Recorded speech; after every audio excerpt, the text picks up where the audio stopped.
Hey guys, Joe here, and today we are doing the follow-up to me taking all the parts out of my Thermaltake P5 or off my Thermaltake P5 and putting them into this Master Case 5 from Cooler Master.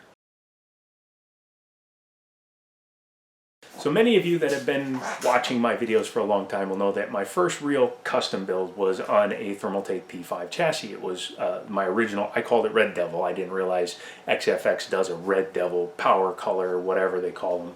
And I used the word Red Devil because I thought it was cool, because I built a X99 strict system, all red lighting. It looked cool, so I called it Red Devil. And that was its name forever. Well, over the years, I sold that one. I built other computers. I had a P3 chassis, which is just your standard ATX size, which I always felt was too small. Couldn't hold enough radiator. And then I got another P5, because I was able to.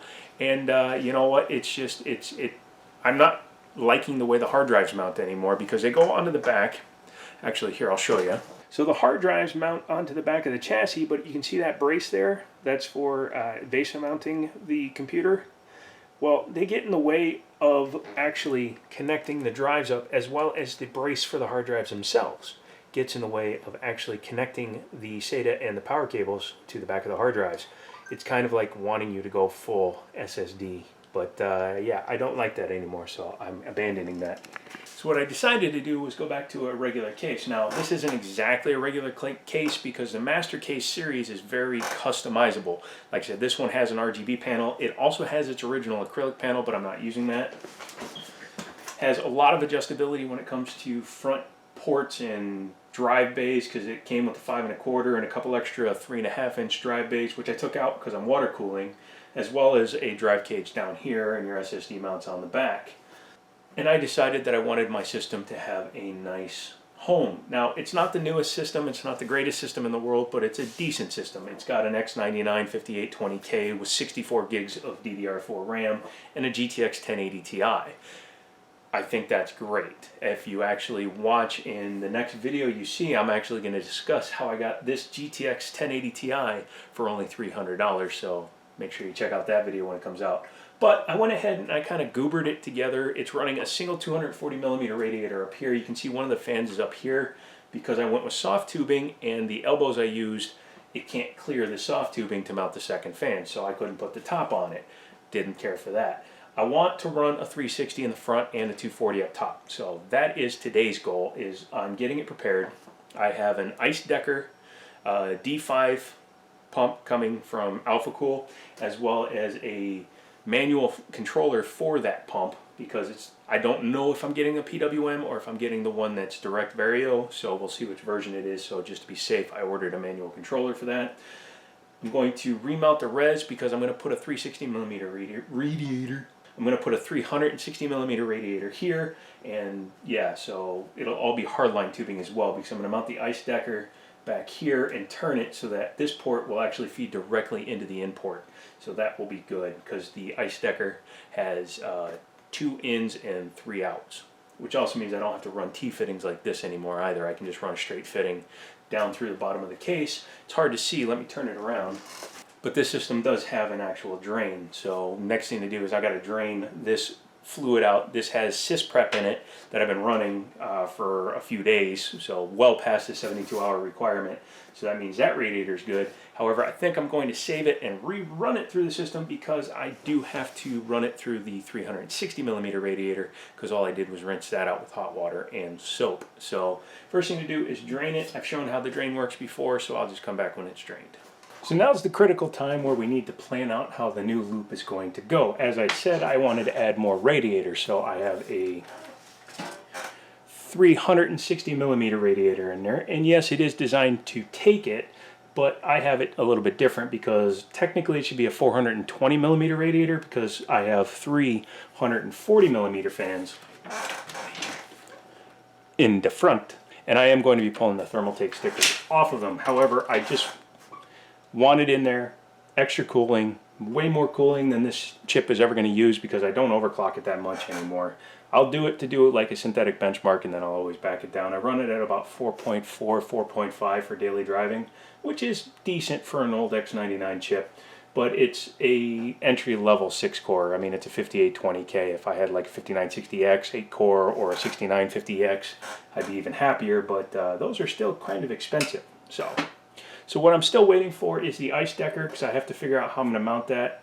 Originally, I was going to put it in the back and then run the reservoir where it was, which is up here, but I don't know if that's still going to be the case. I may put the res in the back actually and run the pump right here, because I want to make sure that I can go directly into the CPU. So that may be what happens. I may just do that. Yeah, that could work fine. Another benefit to having the radiator in here is now I can use my thing that I misplaced, the radiator mounting bracket for the cylinder, instead of zip tying it to it. That way I can have these actually in a real spot. So yeah, that will work just fine, I'm thinking. We'll see how it looks. So yeah, next thing to do is wait for the new pump to arrive, which should be in a couple of hours, and I'm just going to run one run. I'm going to run the outlet. I turned the block back the way it was originally. The Raystorm is right side up now, so that's how you know that's the way it was intended. But the out's going to go up into this radiator, it's going to come out of this radiator, go into this radiator will feed the reservoir will feed the pump will feed the block. I always leave my graphics cards out unless I happen to have a water-cooled graphics card. But this is, again, a GTX 1080 Ti.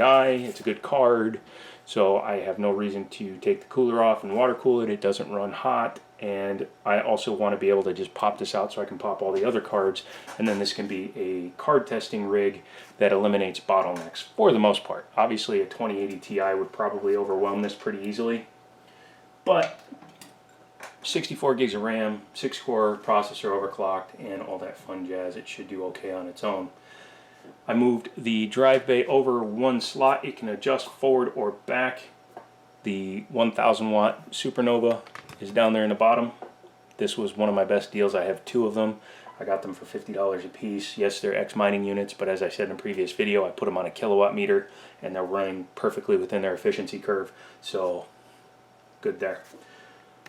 So yeah, next update, I will probably have the res mounted, and then I will have the mount for the ice decker here. It actually comes on a pump top with a acrylic block, so we'll see what happens.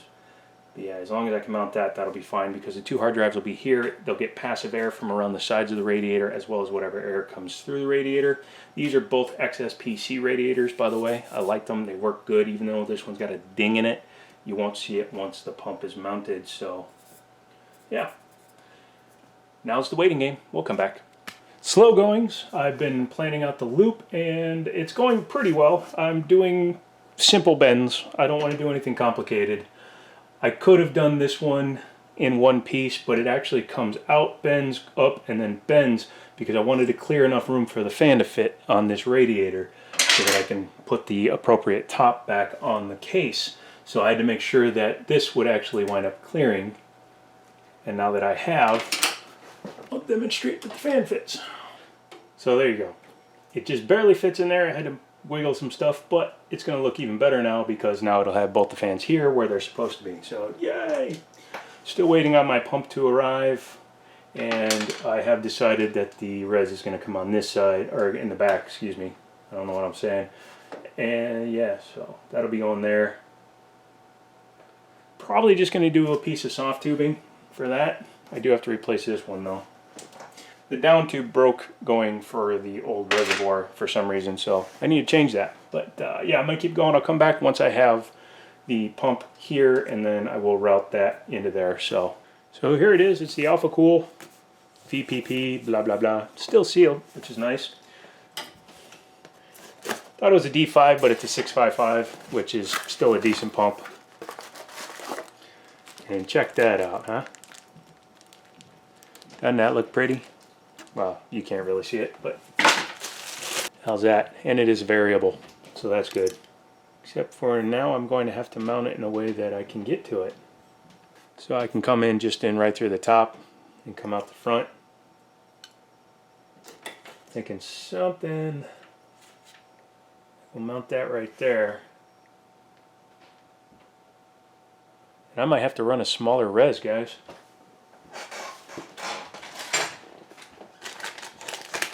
maybe an itty bitty one like that, until I find something in the middle, because there's no way I can get that lined up and get fluid in there. So the res isn't as important, it's just somewhere to fill the system. So yeah, I think that's what we're going to wind up doing. Probably turn it this way, and I have some mounting hardware.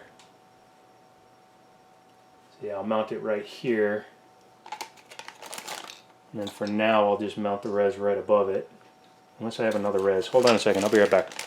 Welcome back. I'm getting it all planned out. I made sure this time to put the graphics card in there so I could plan out the routing for the intake, or the in to the block, and I have this one mounted. It's too small. I'd rather have one that's a little bit longer, but I'll deal with it the way it is. Really, it's just there for filling purposes. You don't really need a reservoir.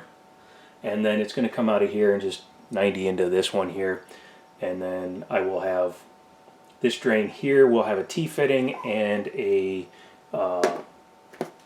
port so that it can be drained, and I think that will actually work out well, because that will line up well, and then I'll just double side tape this thing down.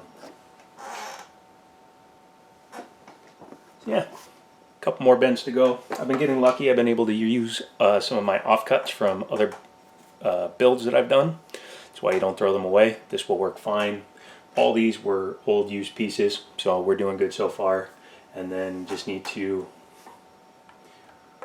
Ooh. Oh, dang it. That would have been nice. That would have been perfect. Shazbot. Oh well, we tried. Did you know that no matter what you do, you wind up with a big mess? Yes. But as you can see, it's looking pretty good. So what I'm going to do is run some water through it first to make sure there's no leaks, drainage system, and then I will drain it and fill it with its actual fluid. So I will fill it, come back with it full, because it's not really elegant to fill it, and we'll see how it runs. No leaks so far, so that's good. As you can see, there's a lot of cavitation in there. That reservoir is very small, so the water's coming in, hitting the bottom and cavitating, and it's going straight down through the reservoir into the pump, so it's going to have to take a long time to work through the bubbles. That's good though, because this is still the system prep, and I'm just going to let that run through. But it's nice to see a general idea of what it's going to look like, because the fluid that's going in there is opaque white, so that will be good. So I'm just going to keep starting it and stopping it and burping it, but I think that's going to look really good. So now the white fluid is in, it's just kind of burping down a little bit of air. I did find something out with this particular top, or this particular pump, with a drain tube connected. It really screwed with the pressure in the system, so the pump wouldn't actually pump out enough to actually do its job, which I thought was kind of weird. So I had to forego the drain tube.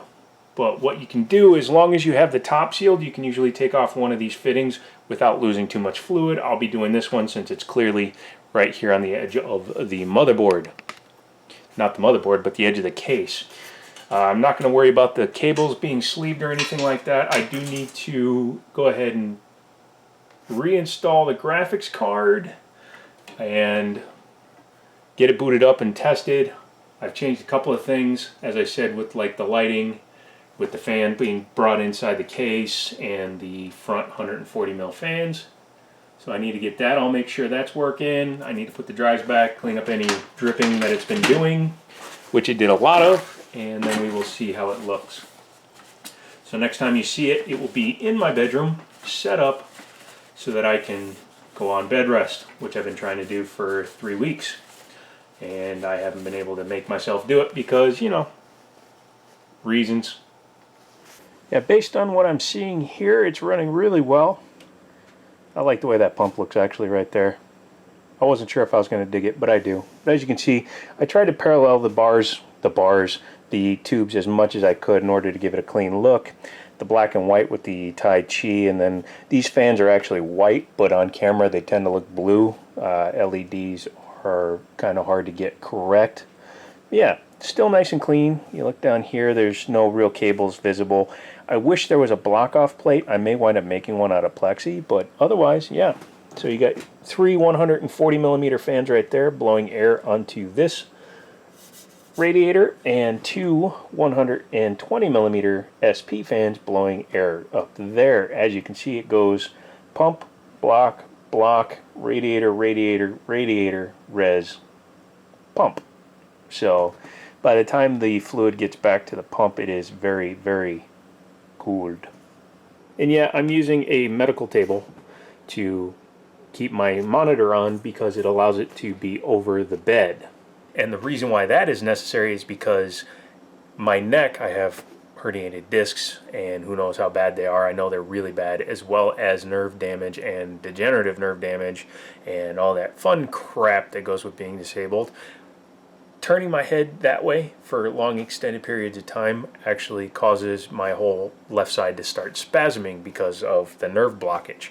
So by putting everything onto a medical table, I'm able to put it in front of me, and then I can sit and do things, and my face doesn't start twitching, which turns out was because I was doing this and looking one direction for 4 to 8 hours a day.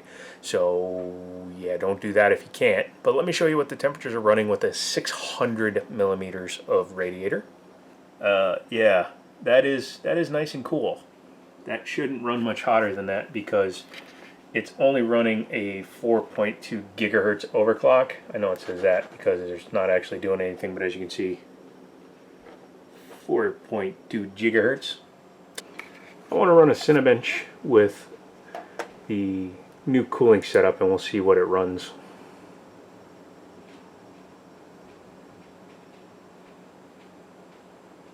Not bad. Looks like 50 degrees was the hottest core right there at 4.2, which means I have so much room for activities in terms of overclocking it and making it even faster.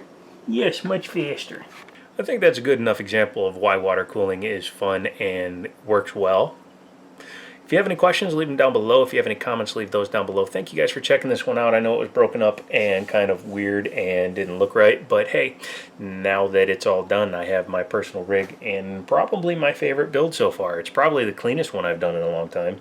So leave me your comments, let me know what you think, and yeah, until next time, I'll talk to you later.